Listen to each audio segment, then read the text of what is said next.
Good morning, welcome back to my channel. আজকের ব্লগটা এখান থেকে স্টার্ট করছি। তবে আজকে আমার মনটা ভীষণ খারাপ লাগছে, কারণ আজকে চলে যাব মায়ের এখান থেকে। তো কিছু করার নেই, যাই হোক আরও এই একটা বেলা ভালোভাবে কাটিয়ে নিই চলো। তো সকালে উঠে দেখলাম আজকে বেশ ওয়েদারটা একটু অন্যরকম আছে, কখনো রোদ কখনো ঝোড়ো আবহাওয়া এরকম হচ্ছে। জানি না বৃষ্টি হবে নাকি রোদ হবে, দেখা যাক কী হচ্ছে সারাদিন। তো তারপরে দেখো এখানে আজকে ব্রেকফাস্ট করছি। তো এখানে পাউরুটি, বাটার, এখানে দুটো ডিম সিদ্ধ আর 1 কাপ গরম গরম চা।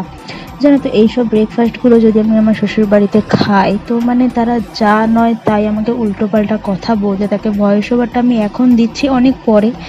তো বাড়িতে আসার পরে আমার খাবার খাওয়া নিয়ে গত 2 দিন ধরে প্রচুর খোঁটা দিচ্ছে আমাকে। বিষয়টা আমার ভীষণই ইরিটেট লাগছে, জানি না কি করব। তো যাই হোক, তারপরে দেখলাম এখানে ভাই আর মা মিলে কিছু ষড়যন্ত্র করছিল।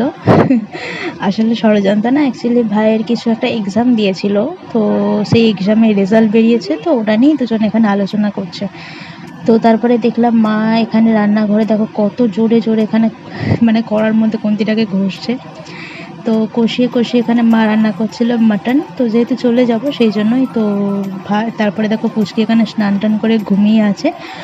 আর তারপরে দেখো এখানে আমিও ঝটপট করে স্নানটা সেরে নিয়েছি। একটু তাড়াহুড়োই করছিলাম আজকে, কারণ যেহেতু চলে যাব, ঝড় বৃষ্টি হবে না হবে সেই জন্য।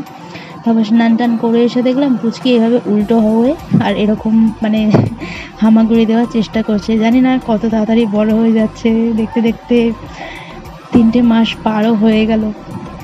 তো তারপরে দেখো এখানে লাঞ্চ নিয়ে নিয়েছি। ভাত, এখানে ছিল ঢ্যাঁড়স চিংড়ি, আর সাথে এখানে বড় বড় আলু দেওয়া লাল লাল মাটনের ঝোল। তো মাটন খেতে আমার খুবই ভালো লাগে, আর প্রেগনেন্সিতে মাটন খেতে পারিনি সেইভাবে, জানি না কেন।